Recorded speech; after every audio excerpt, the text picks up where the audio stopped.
We heard your stirring speech. Can we find something about your background? How long have you been involved in these political and liberation struggles? Seems like forever, but certainly since the 1960s.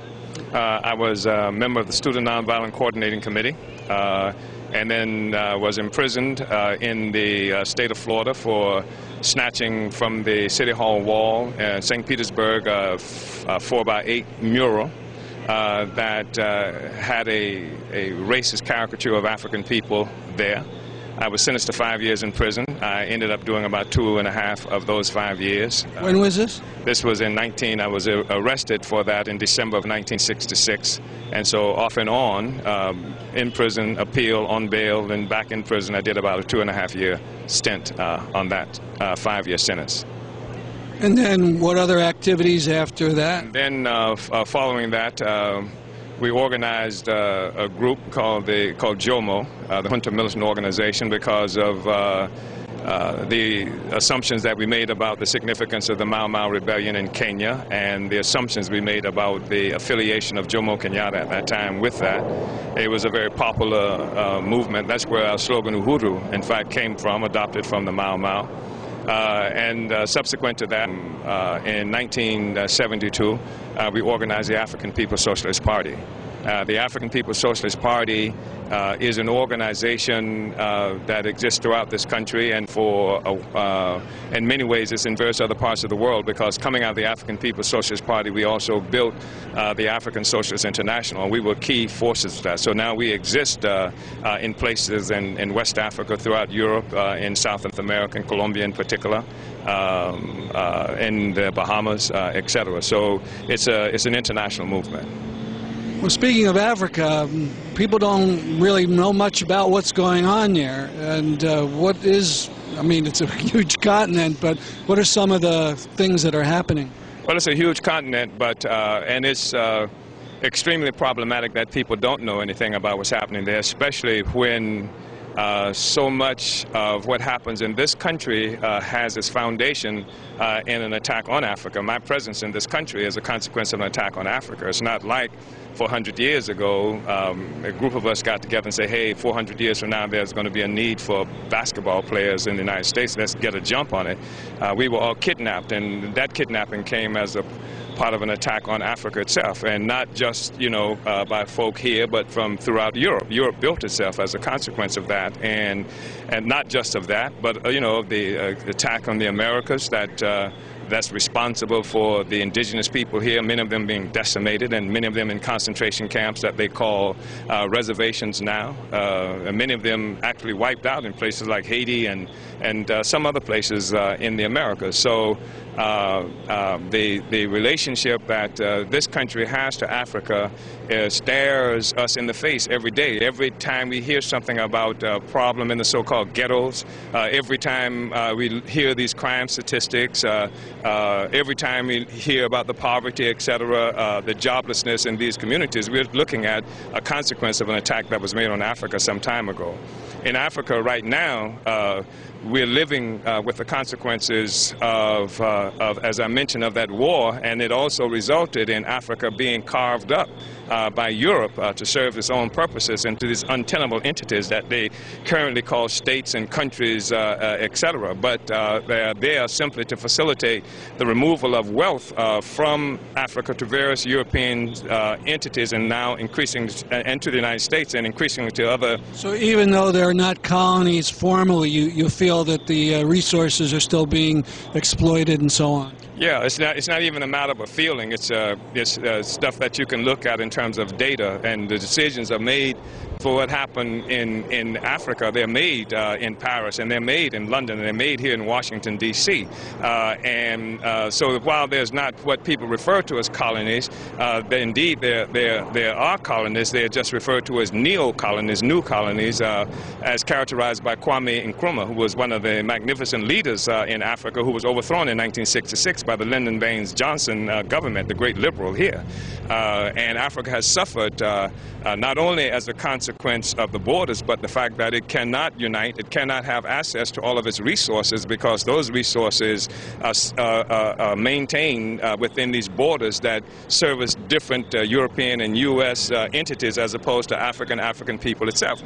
What about Rwanda and the Congo? I mean, Rwanda sometimes is now posed as a success. Well, Rwanda is called a success, but even Rwanda, the current Rwanda that I'm talking about now, is an invention of the United States. I mean, this immediate Rwanda, under the leadership of Paul Kagame, who was trained, armed, and sent into Rwanda from Uganda, where they had another U.S. puppet entity, and they are the ones who chased a French-based, French-supported, or French-controlled government out of power and ensconced themselves there at cost, the great cost of lives that was there. And so now you look at Rwanda and Congo, where Rwandan troops are creating mayhem, along with Ugandan troops creating mayhem, all for the wealth and resources in Congo.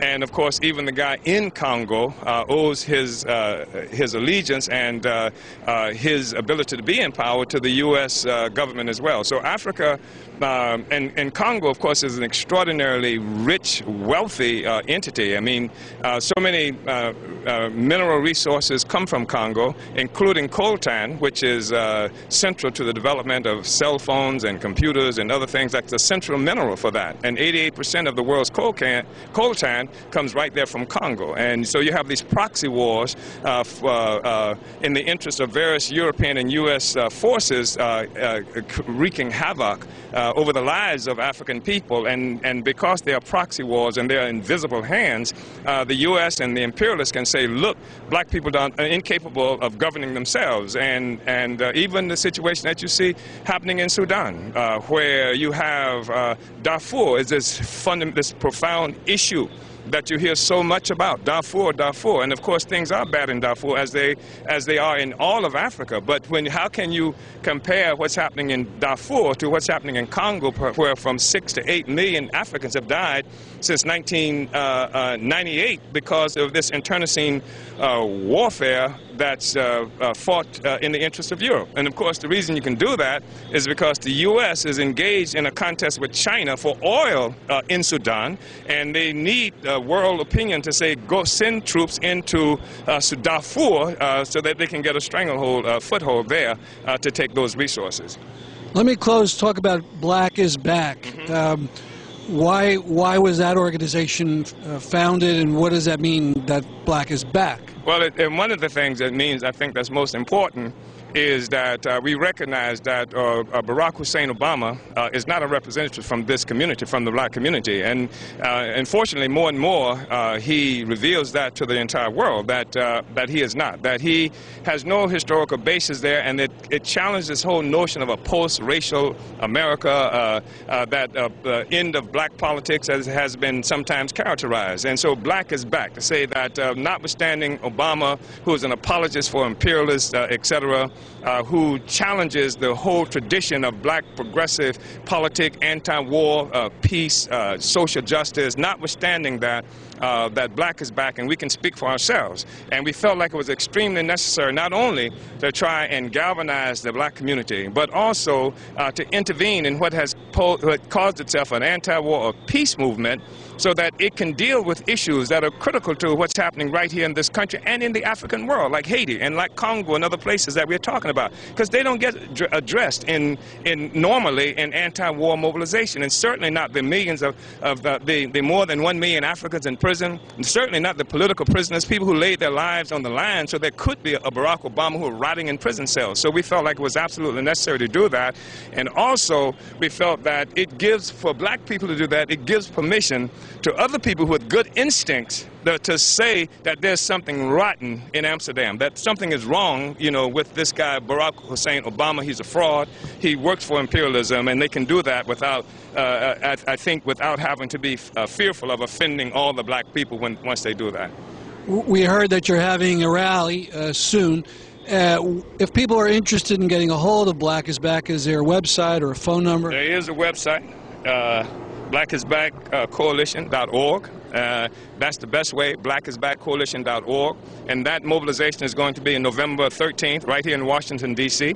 There's going to be a rally first at Malcolm X Park and then march from there to the White House to condemn this regime for not only the crimes that it's committing against all the peoples around the world, but also the crimes that it presides over right here in the United States. Thank you very much. Thank you. All right. Thank you.